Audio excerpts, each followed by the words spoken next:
Merhabalar sevgili takipçilerim. Elmasın Patikleri YouTube kanalıma hoş geldiniz. Bu videomda sizlere tasarımı bana ait olan bu güzel modeli anlatacağım. Desenli 5 şiş patik modeli. Gerçekten herkes tarafından beğenilen ve örülen bir model. Bildiğiniz üzere kanalım çalındığı için şu anda videosu yok. Yeniden video çekip yükleyeyim dedim ben de. Yeniden örmek isteyenler için. Renk uyumu gördüğünüz gibi lacivert, turkuaz ve bej rengi. Bu renk uyumu herkes tarafından beğenilen renk tonları. Siz yine de kendi zevkinize göre renkleri ayarlayabilirsiniz veya müşterinizin zevkine göre renklerinizi ayarlayabilirsiniz. 3 numara 5 şiş kullanacağım. Patik burnumu hazırladım. Eğer başlangıcını bilmeyenler varsa bu videonun altına linkini bırakacağım. Başlangıç videosunu. Oradan bakarak yapabilirsiniz. Şimdi bir de YouTube'da bu modelin videosunu çekenler olmuş. Bu modelin tasarımı bana aittir.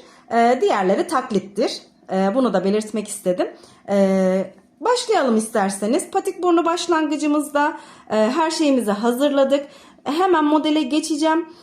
Zaman kaybı olmasın diye hemen model anlatımını göstereceğim sizlere.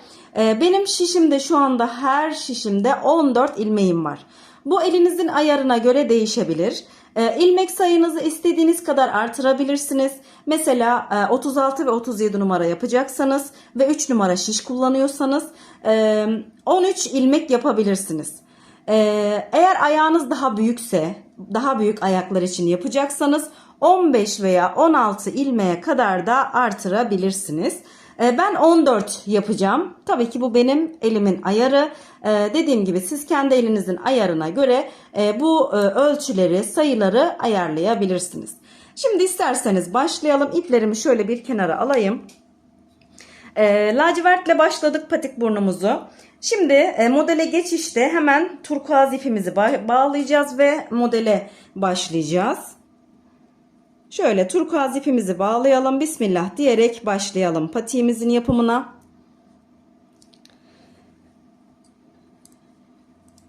İlk ilmeğimi turkuazla örüyorum. Bir turkuaz ördüm. 3 ilmek lacivert örüyorum. 1 ilmek turkuaz örüyorum. 3 ilmek lacivert örüyorum. 1 ilmek turkuaz örüyorum.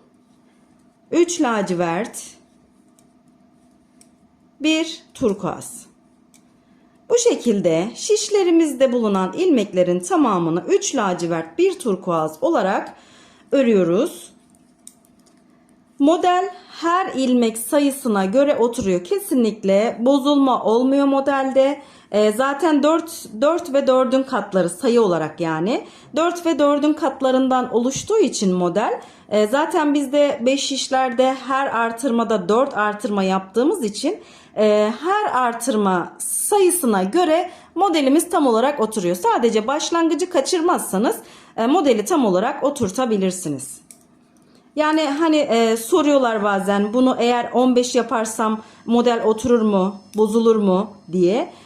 Kesinlikle bozulma olmaz. 13 ilmek yapabilirsiniz, 14 yapabilirsiniz, 15, 16 istediğiniz kadar artırabilirsiniz bu sayıyı.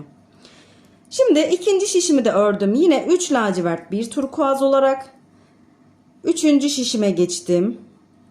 Böyle devam ediyorum. 3 lacivert 1 turkuaz olarak sıra sonuna kadar devam ediyorum.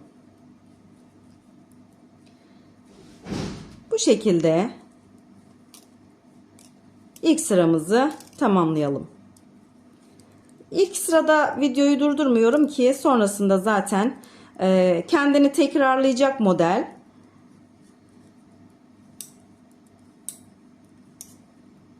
Üç lacivert, bir turkuaz. 3 lacivert, 1 turkuaz. Şimdi şişimizin sonunda 3 ilmeğimiz kaldı. İkinci sıraya başlarken modelin yani birinci sıranın sonunda ikinci sıraya başlamış olacağız. Modelde yan kısmında yani hemen şurayı göstereyim. Modeli bağlamında bozulma olmasın diye ikinci sıramızı birinci sıranın sonunda başlıyoruz. Şöyle normalde 3 lacivert öreceğiz burada ama öyle yapmıyoruz. 2 lacivert örüyoruz. Bir turkuaz örüyoruz. Bu bir turkuaz ikinci sıranın başlangıcı oluyor. Şimdi ikinci sıraya başlamış olduk. Hemen turkuaz ipimi alıyorum. Birini burada ördüm. Şimdi başlangıçta 2 turkuaz daha örüyorum. 3 tane örmüş oldum. Bir ilmek lacivert örüyorum. 3 turkuaz örüyorum. 1 lacivert. 3 turkuaz örüyorum. 1 lacivert. Bu defa bu şekilde 3 turkuaz 1 lacivert. Şöyle göstereyim. Modelimiz bu şekilde görünüyor ördüğünüzde. Şimdi sıra sonuna kadar 3 turkuaz 1 lacivert olarak örelim. Yine sıra sonunda şu 2 ilmek kalınca bekleyelim. Sıra sonuna geldim. Sıra sonunda 2 ilmeğim kaldı. Bu 2 ilmeğimi yine 1 lacivert ve 1 turkuaz örerek sıramı bu şekilde tamamlıyorum. Burada bu sıramızda yani 3. sıramızda bej rengi ipimizi bağlıyoruz. Buradan sonra bej ve turkuaza devam edeceğiz. Lacivert ipimizi kullanmıyoruz. Bej rengi ipimizi bağladık ve 3. sıramıza geçiyoruz. Şimdi bej rengi ipimi aldım. Birinci ilmeğimi bej rengi ipimle örüyorum. Bir ilmek bej rengiyle ördüm. Turkuaz ipimi alıyorum. 3 ilmek turkuaz örüyorum. Bir ilmek bej rengi örüyorum. Şöyle. 3 turkuaz, 1 lacivert, bir bej rengi. 3 turkuaz, 1 bej rengi. 3 turkuaz, 1 bej rengi olarak sıra sonuna kadar devam ediyoruz.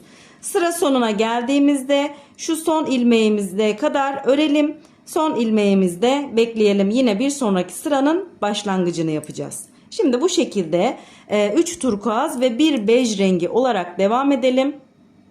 Sonrasında görüşelim. 3. sıramızı tamamladık. Yani sıra sonundayız şu anda. Son ilmeğimi örmedim. Bakın normalde burada 3 tane turkuaz örmem gerekiyor.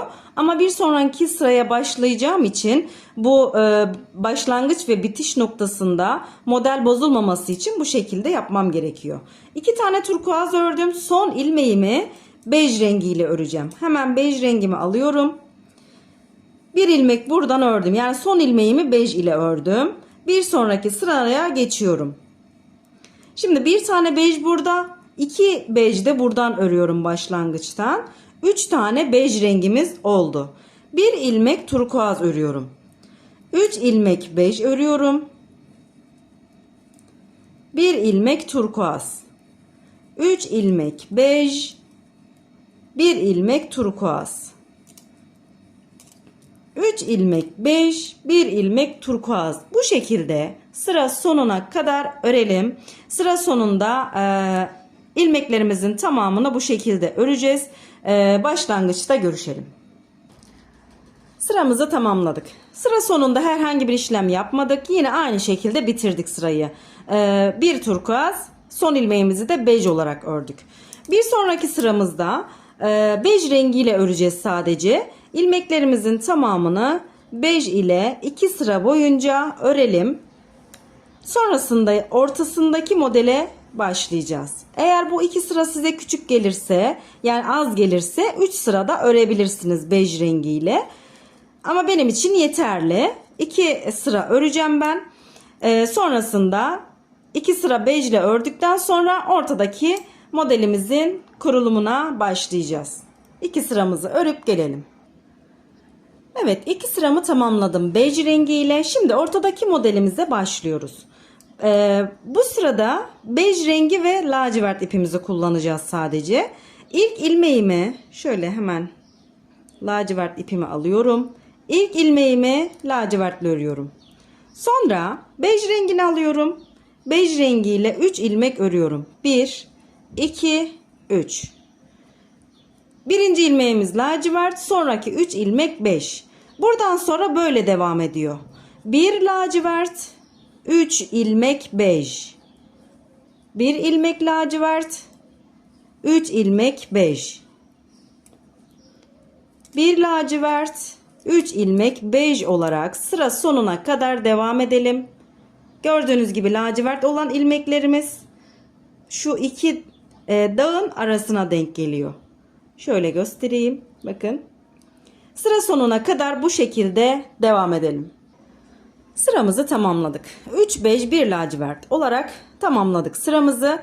Bu sıramızda lacivert ilmekleri lacivertle, bejleri de bejle öreceğiz. Yani bir önceki sıranın tekrarını yapacağız. Aynı sıradan 2 sıra örmüş oluyoruz. Lacivertleri lacivertle örüyoruz. Bej ilmekleri de bej ile örüyoruz.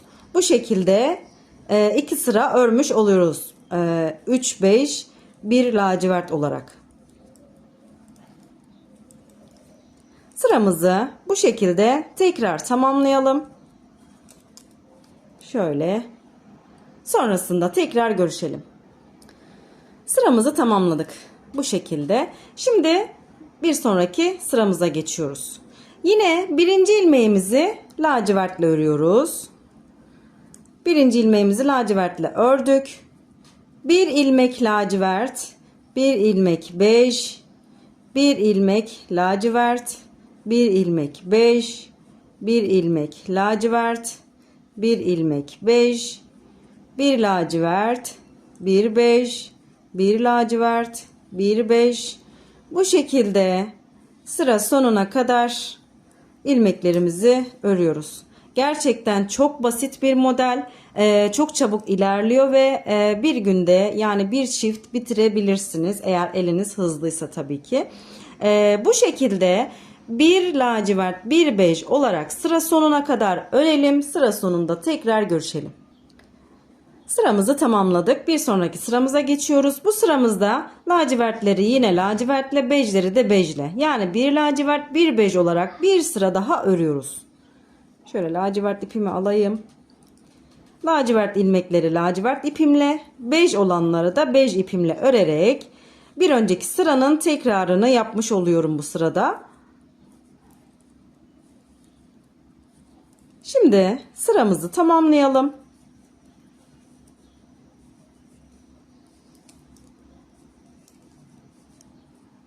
Gördüğünüz gibi bir sıra daha bu şekilde örüp gelelim.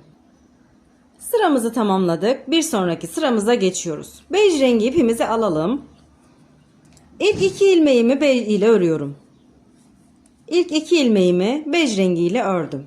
Bir ilmek lacivertle örüyorum. 3 ilmek bej örüyorum. 1 ilmek lacivert. 3 ilmek bej, 1 ilmek lacivert.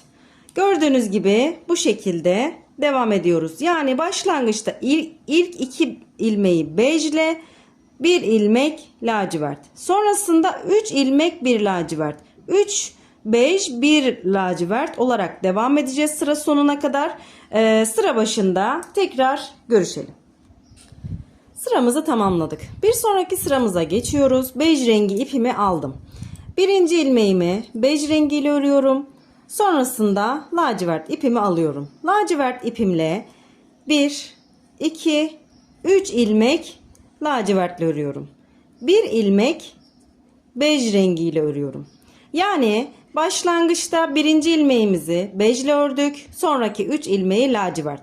1 ilmek bej, 3 ilmek lacivert olarak böyle devam ediyoruz sıramıza.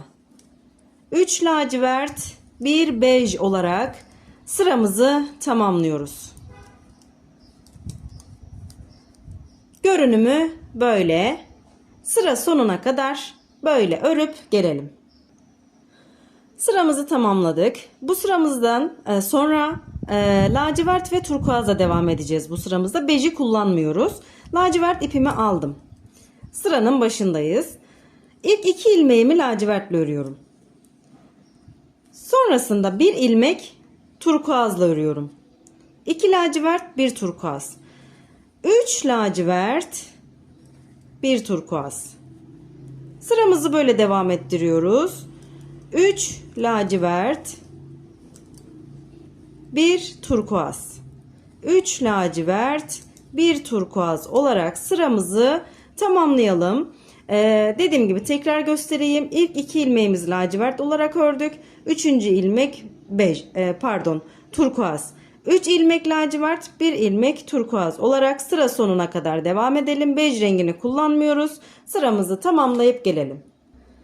Sıramızı tamamladık. Yine bir sonraki sıramıza geçiyoruz. Yine turkuaz ve lacivertle devam edeceğiz. Lacivert ipimi aldım. 1 lacivert. Turkuaz alıyorum. 3 ilmek turkuaz örüyorum. 1, 2, 3. 1 ilmek lacivert. 3 ilmek turkuaz. 1, 2, 3. 1 lacivert. 3 tane turkuaz. 1 lacivert, 3 turkuaz.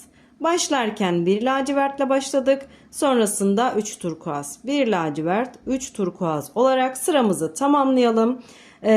Böyle devam edecek zaten. Bu sıramızı tamamlayıp gelelim. Bu sıramızı da tamamladık. Bir sonraki sıramıza geçiyoruz. Sadece turkuaz ipimizle öreceğiz ilmeklerimizi bu sıramızda. Bir sıra boyunca bütün ilmeklerimizi turkuazla örelim. Diğer iplerimizi kullanmıyoruz. Yani diğer renklerimizi kullanmıyoruz. Sadece turkuaz ipimizle bir sıra örüp gelelim. Turkuazla bir sıramızı tamamladık. Bir sonraki sıramıza geçiyoruz. Bu sıramızda turkuaz ve lacivert ipimizi kullanacağız. Lacivert ipimi aldım. Birinci ilmeğimi lacivertle örüyorum. Turkuaz ipimi alıyorum. Bir lacivertten sonra 3 ilmek turkuaz örüyorum. 1, 2, 3. 3 turkuaz ördüm. 1 lacivert. 3 turkuaz örüyorum. 1 lacivert.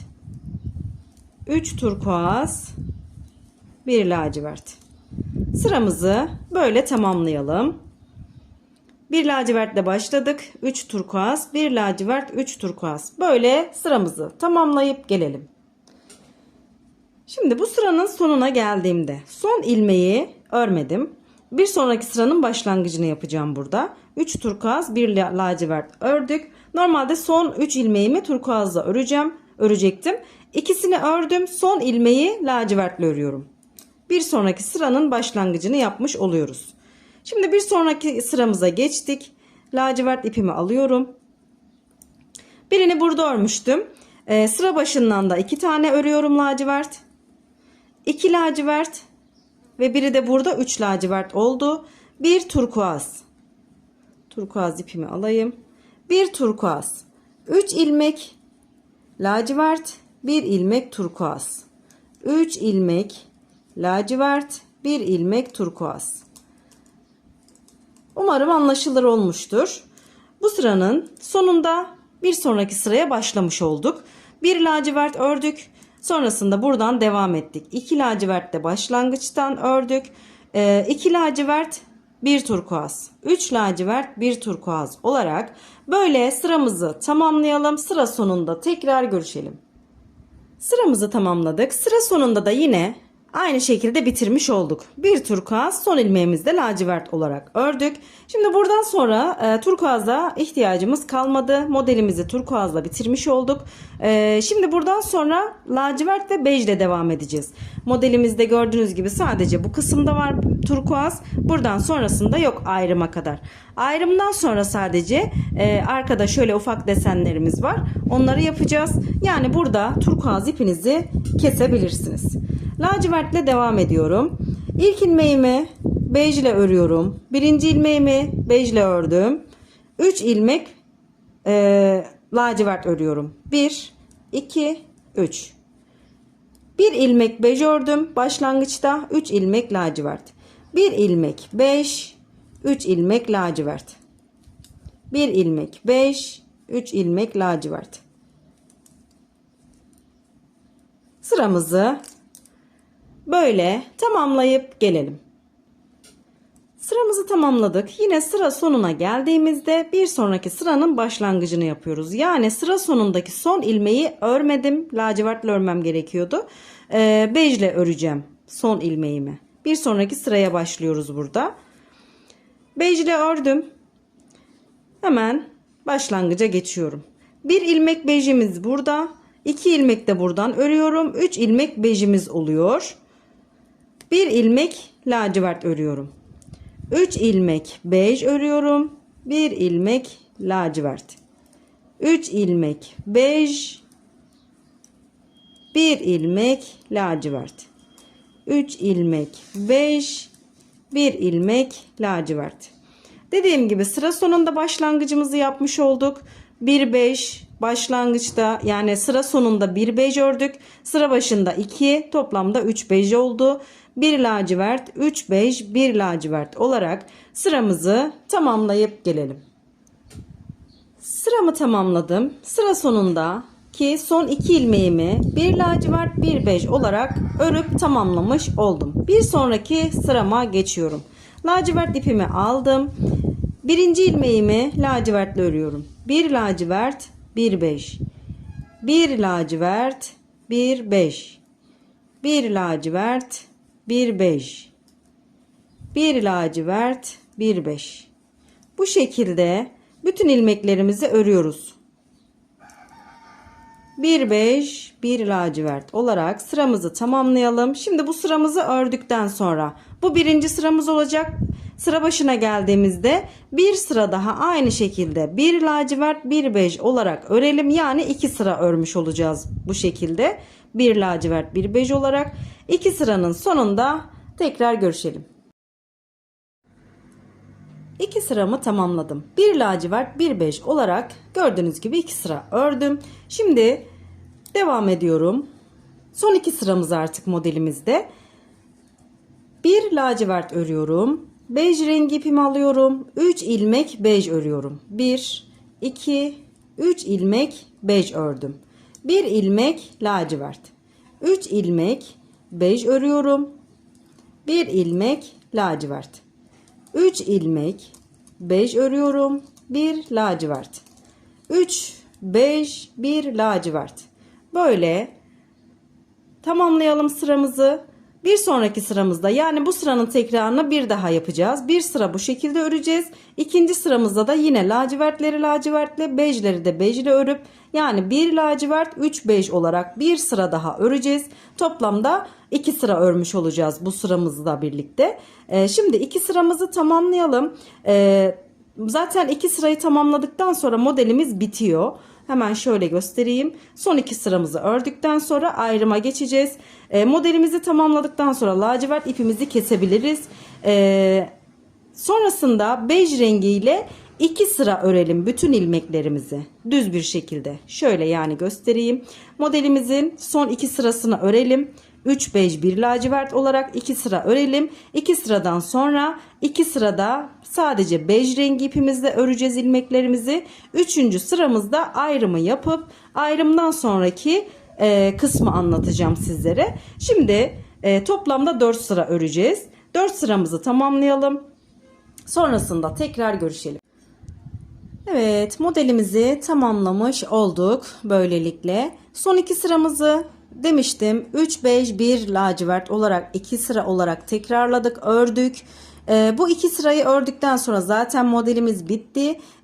Lacivert ipimizi kestik. Sadece bej rengi ipimizle ördük 2 sıra boyunca. Şimdi 3. sıramızda ayrımımızı yapacağız. Başlayalım. İlk şişimdeki ilmeklerimi düz bir şekilde örüyorum son ilmeğime kadar.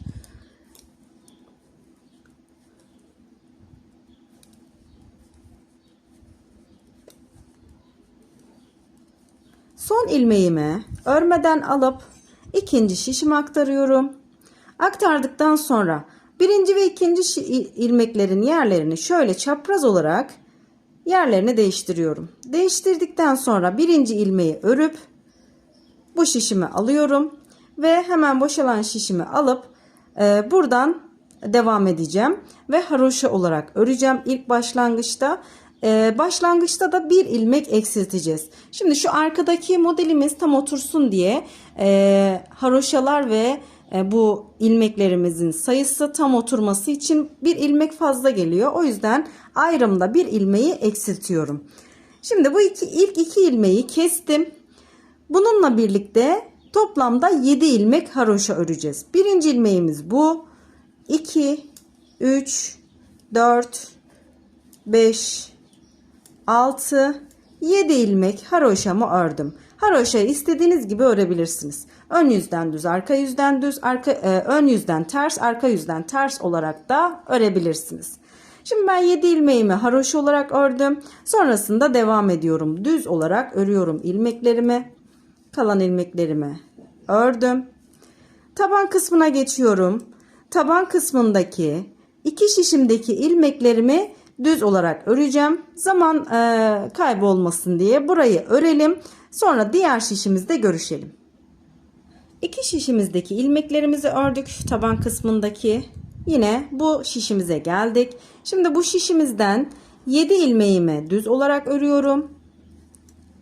7 ilmeğimi, yani son 7 ilmeği haroşa olarak öreceğim. 6, 7 ilmeğimi düz olarak ördüm. Kalan 7 ilmeğimi haroşa olarak örüyorum. Ve buradan geriye dönüyorum. Artık tek yönden örmeyeceğiz. Ön yüzden ve arka yüzden öreceğiz. Geriye dönüyorum. Arka yüze geçmiş oluyorum böylelikle.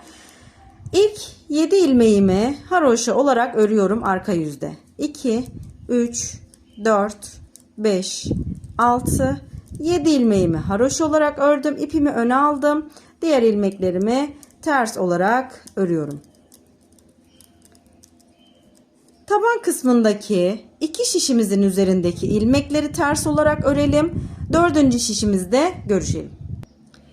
Taban kısmındaki iki şişimizin üzerindeki ilmekleri ördük ters olarak. Son dördüncü şişimize geldik. Buradan da 6 ilmek ters örüyorum. 4, 5, 6 ilmek ters örüyorum. 7 ilmek haroşa örüyorum. Yani başlangıçta burada ilmek eksilttiğimiz için normalde 14 ilmeğimiz vardı. 7'sini haroşa, 7'sini normal düz olarak örmüştük. Burada bir ilmeğimiz eksik. O yüzden 6 ilmek ters, 7 ilmek haroşa. 7 ilmeğimi haroşa olarak ördüm. Tekrar ön yüze geldim. İlk 7 ilmeğimi haroşa olarak örüyorum tekrar. 3, 4, 5, 6, 7 ilmeğimi haroşa olarak ördüm. Burada lacivert ipimi bağlıyorum. Model kısmına geçiyoruz. Ayrımdan sonraki model kısmına geçiyoruz. Burası çok basit. Hiçbir zorluğu yok. 7 ilmek haroşadan sonra 1 ilmek lacivert örüyorum. 3 ilmek bej örüyorum. 1 ilmek lacivert örüyorum. 3 ilmek bej örüyorum. 1, hemen arkadaki şişime geçtim. 2, 3 ilmek bej ördüm. 1 ilmek lacivert. 3 bej, 1 lacivert. 3 bej, 1 lacivert. 3 bej örüyorum. 1 lacivert örüyorum. Şöyle hemen lacivert ipimi alayım. 1 lacivert. 1, 2, 3, 5, 1 lacivert. 3, 5, 1 lacivert. Taban kısmındaki ilmeklerimizi de ördük. Dördüncü ve son şişimize geçiyoruz. Model devam ediyor bu şekilde. 1 bejimiz burada. 2 bej daha örüyorum. 3 bej oldu. 1 lacivert. Tekrar 3 bej, 1 lacivert örüyorum ve sonda 7 ilmeğim haroşa. 7 ilmeğimi haroşa olarak ördüm. Arka yüze geçiyorum. Arka yüzde de ilmeklerimi, ilk 7 ilmeğimi haroşa olarak örüyorum. 3, 4, 5, 6, 7 ilmeğimi haroşa olarak ördüm. İpimi öne aldım. Lacivert ipimin üzerinde, bakın gördüğünüz gibi buraya bıraktım. Laciverti alıyorum. Şimdi lacivert ilmeğimi lacivert ipimle öreceğim. 1 ilmek lacivert. Laciverti bırakıp tekrar beji alıyorum. Bej ilmeklerimi de bej ipimle öreceğim. Yani 3 bej 1 lacivert, arkada da tekrarlıyoruz bu şekilde. 3 bej 1 lacivert, aynı ön yüzde nasıl yaptıysak arka yüzde de ilmeklerimizi 3 bej 1 lacivert olarak sadece ilmeklerimizi ters olarak örüyoruz. Böyle ikinci sıramızı da tamamlayalım. 3 bej 1 lacivert.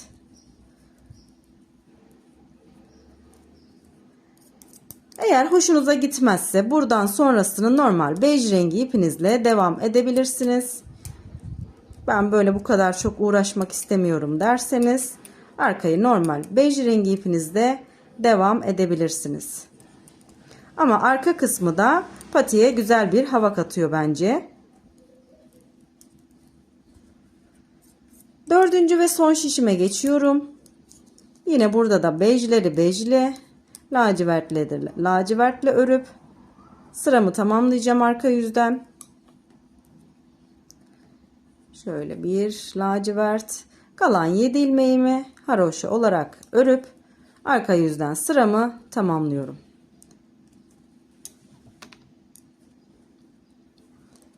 Şimdi böyle burayı tamamladık. Ön yüze geçtik. Ön yüze geçtiğimizde bej rengi ipimizle 2 sıra boyunca öreceğiz. Lacivert ipimizi kullanmayacağız. İplerim birbirine girdi. Evet, şöyle hemen.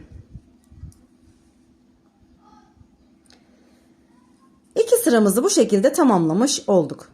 Bu sıramızda normal ilk 7 ilmek ve son 7 ilmek haroşa, ortadaki ilmekler ön yüzden düz, arka yüzden ters olarak örülecek. Bej rengi ipimizle örüyoruz sadece. 2 sıramızı tamamlayalım. Gördüğünüz gibi diğer renkleri kullanmıyoruz. Böyle devam edelim. Son 7 ilmeği haroşa olarak örelim. Arka yüze geçtiğimizde ilk 7 ve son 7 ilmek haroşa, ortadaki ilmekler ters. 2 sıra bejle örüp gelelim. Evet, 2 sıramızı tamamladık bej rengiyle. Şimdi burada turkuaz ipimizi bağlayıp turkuaz ipimizle modelimizi yapacağız. İlk 7 ilmeğimi haroşa olarak örüyorum yine. Bu haroşa topuğa kadar devam edecek. 7 ilmeğimi ördüm. Sonrasında 2 ilmek düz örüyorum bej rengiyle. Burada hemen turkuaz ipimi bağlıyorum. Turkuaz ipimi bağladım. Yani 7 ilmek haroşa, 2 ilmek normal düz olarak ördük. Sonrasındaki ilmeği 1 ilmek turkuazda örüyorum. 3 ilmek bej örüyorum. 1 ilmek turkuaz örüyorum. Yani kaydırmalı olarak modelimizi örüyoruz. 1 turkuaz, 3 bej, 1 turkuaz, 3 bej, 1 turkuaz olarak yine sonuna kadar devam edelim. Modelin sonuna kadar. Hemen bir sonraki şişime geçtim. 3 bej ördüm, 1 turkuaz, 3 bej, 1 turkuaz. Burayı biraz hızlı geçiyorum ki yani çok zaman kaybı olmasın. Videomuz uzun olmasın. Zaten çok basit bir örnek arka kısmı. 3, 5, 1 turkuaz son olarak ördük. Burada turkuazdan sonra 2 ilmek düz örüyorum. 7 ilmek haroşa. Arka yüze döndüğümüzde yine haroşaları örüyoruz. İlk 7 ve son 7 ilmek haroşa. Sonraki ilmekleri de bejleri bejle, turkuazları da turkuazla örüp sıramızı tamamlayıp sıra başına geliyoruz. 2 sıramızı tamamlamış oluyoruz turkuazla da. Sonrasında ön yüze geldiğimizde bej rengi ipimizle yine bütün ilmeklerimizi örelim. 2 sıra ön yüzden düz, arka yüzden ters olarak ilk 7 ve son 7 ilmek haroşa. 2 sıra sonra tekrar laciverti nasıl kurduysak aynı şekilde bir lacivert bir turkuaz olarak modeli kaydırmalı olarak örelim. Şöyle modelimden de göstereyim sizlere. Böyle devam edelim. İkişer sıra arayla. Her iki rengin arasında 2 sıra bej olacak. Bunu unutmayalım.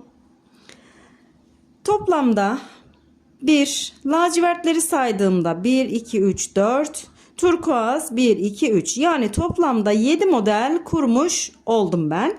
Bu 7 modelden sonra da 2 sıra yine 4 sıra bej ile ördüm. Kenar haroşamı saydığımda topuğa kadar toplamda 16 diş haroşa örmüş oldum. Burası sizin ayağınızın büyüklüğüne göre değişir. Benim ipim biraz kalın olduğu için, bej rengi ipim bir tık kalın diğer iplere göre. O yüzden benim için bu sayı yeterli. Siz de kendi elinizin ayarına ve ayağınızın büyüklüğüne göre burayı uzatabilirsiniz. Sonrasında devam edeceğiz. Topuğa geçeceğiz. Dediğim gibi buradan ayrımdan sonraki haroşaları saydığımızda toplamda 16 diş haroşa yaptım ben. Modelimizde 7 tane. 4 tane lacivert, 3 tane turkuaz, lacivertle başlayıp lacivertle bitirdim ben. Burayı istediğiniz gibi mesela lacivertle başlayıp turkuazla da bitirebilirsiniz. Bir sıra fazla yapabilirsiniz. Bu size kalmış. Şimdi topuğa kadar bu kısmı tamamlayalım. Sonrasında topuğu birlikte yapalım. Evet, ben istediğim boyutta topuğa kadar ördüm. Haroşalarımı saydığımda toplamda 16 diş haroşam oldu. Modellerimi de lacivert ve turkuazları saydığımda toplamda 7 model oldu. Sonuncu lacivertten sonra da 4 sıra yine bej rengiyle ördüm. Benim için bu ölçü yeterli. Siz kendi elinizin ayarına göre, ayağınızın büyüklüğüne göre burayı uzatabilir veya kısaltabilirsiniz. 2 şişimi bir şişe, diğer 2 şişi de bir şişin üzerine aldım. Şimdi topuğa geçiyoruz birlikte. Yine ilk 7 ilmeğimi haroşa olarak örüyorum. 3, 4, 5, 6, 7 ilmeğimi haroşa olarak ördüm. Diğer ilmeklerimi yine normal düz olarak örüyorum. Şişimin sonunda 7 ilmek kalana kadar örmeye devam ediyorum. 7 ilmek kalacak sonda.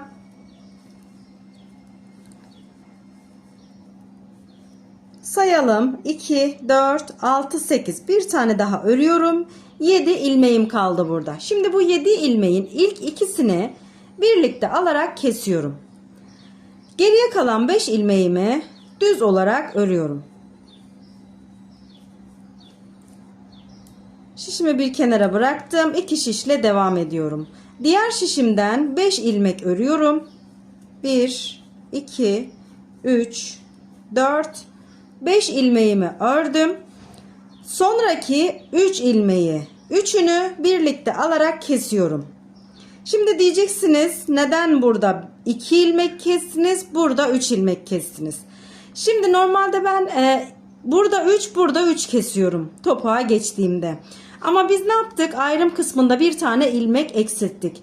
İlmek eksilttiğimiz için bu şişimizin üzerinde bir tane ilmeğimiz eksikti.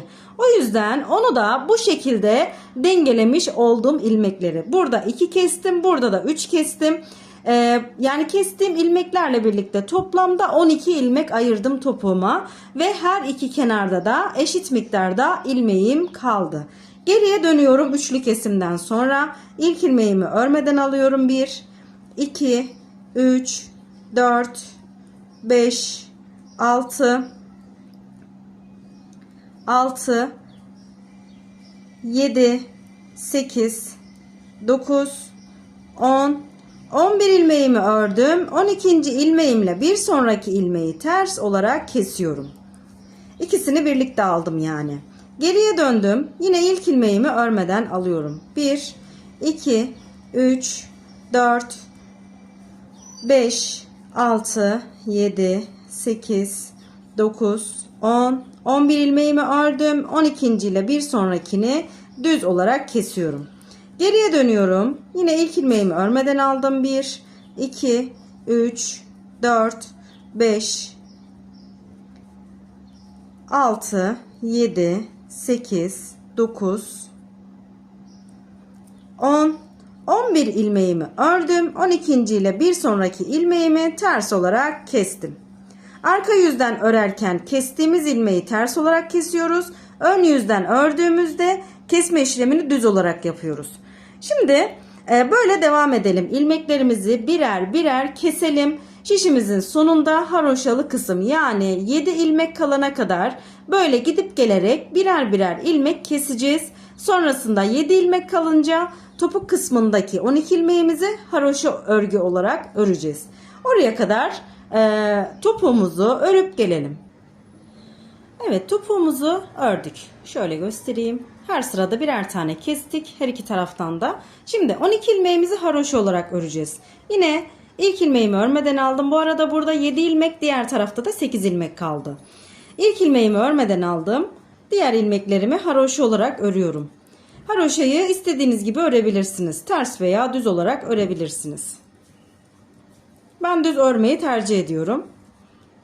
11 ilmeğimi ördüm. 12. ile bir sonrakini kestim. İpimi arkaya attım. Geriye döndüm. İlk ilmeğimi örmeden aldım. Yine haroşa olarak örmeye devam ediyorum. Ben düz örüyorum tabii ki haroşaları. 11 ilmeğimi örüyorum. 12. ile bir sonrakini kesiyorum. Geriye döndüm. İpimi arka tarafa attım. İlk ilmeğimi örmeden aldım. Yine haroşa olarak örmeye devam ediyorum. Sadece bir değişiklik haroşa olarak örmemiz. Kesme işlemi yine birer birer devam edecek. 12. ile bir sonrakini kesiyoruz. Geriye dönüyoruz. Yine böyle devam edelim birer birer kesmeye. Sonda 2 ilmek kalana kadar bu şekilde devam edelim. Sonrasında görüşelim. Evet, ben haroşa olarak örmeye devam ettim ve birer birer kestim yine ilmeklerimi. Burada 2, bu tarafta da 3 ilmeğim kaldı. Şimdi kalan ilmeklerimizi keselim. Yine haroşa olarak örmeye devam ediyoruz. 11 ilmeğimizi örelim. 12. ile bir sonrakini kesiyoruz. Burada da 2 ilmeğim kaldı. Geriye döndüm. İlk ilmeğimi örmeden aldım. Yine 11 ilmeğimi örüyorum.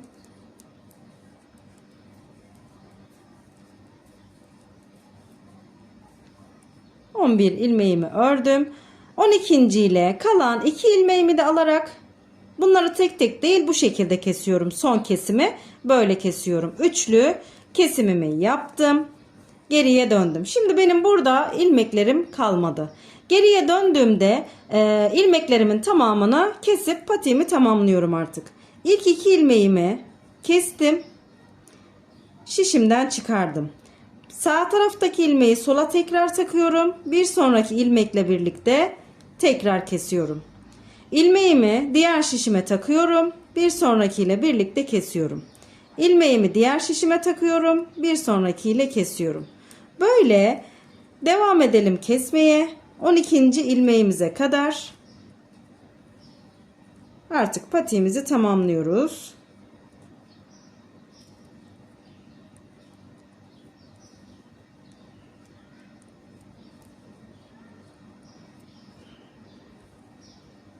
İkinci ilmeğime kadar geldim. İlmeğimi şişime taktım.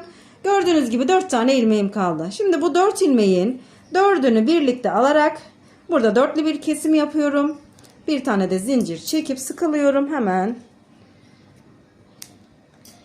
Evet, artık patiğimizi tamamladık. Arka kısmını göstereyim. Görünüşü böyle. Güzel bir çalışma oldu. Zaten çok beğenilen bir modeldi bu. Yıllardır, yani bir 2-3 yılı var sanırım. 2 yıl mı önce, 3 yıldı sanırım. Önce yapmıştım ben bunu. Örmeyen kalmadı diyebilirim. Ama yeniden örmek isteyenler vardır tabii ki. Şöyle yandan görünümü böyle. Hemen santim olarak da sizlere ölçüsünü vereyim ki siz de ona göre ayarlarsınız. Gördüğünüz gibi toplamda 25 santim. Benim için 38-39 numara için bu yeterli. Esneme payını da zaten hesaba katarsak gayet güzel oluyor 38 numaraya. Hemen bunu da ayak mankenine bir geçirelim. Bir de öyle görelim. Diğerinde gördük ama şimdi ördüğümüzü tekrar geçirelim. Bakın aynı görüntüde diğer patiğimizle. Şöyle. Evet. Modelimiz bitti. Hepimizin eline emeğine sağlık. Çok güzel bir çalışma oldu. Benim en sevdiğim modellerden bir tanesi. Hiç sıkılmadan ve zorsunmadan ördüğüm bir modeldir. ve siparişlerimde çifter çifter isteniyor. Gerçekten çok güzel bir model. Herkesin örmesini isteyeceğim modellerden ön sıralarda geliyor. İzlediğiniz için teşekkür ederim. Kanalıma abonelik ücretsizdir. Ücretsiz olarak abone olabilirsiniz. Bildirimleri de açarsanız video yüklediğimde hemen haberdar olursunuz. Videolarımı beğeniyorsanız lütfen beğen tuşuna basmayı, altına da destek amaçlı yorum yapmayı unutmayın. YouTube kanalımı sizlerle birlikte tekrar büyütmek istiyorum. Bu desteğinizi esirgemeyin benden. Hepinize şimdiden çok teşekkür ediyorum. Bir sonraki videolarda görüşmek üzere. Hoşça kalın.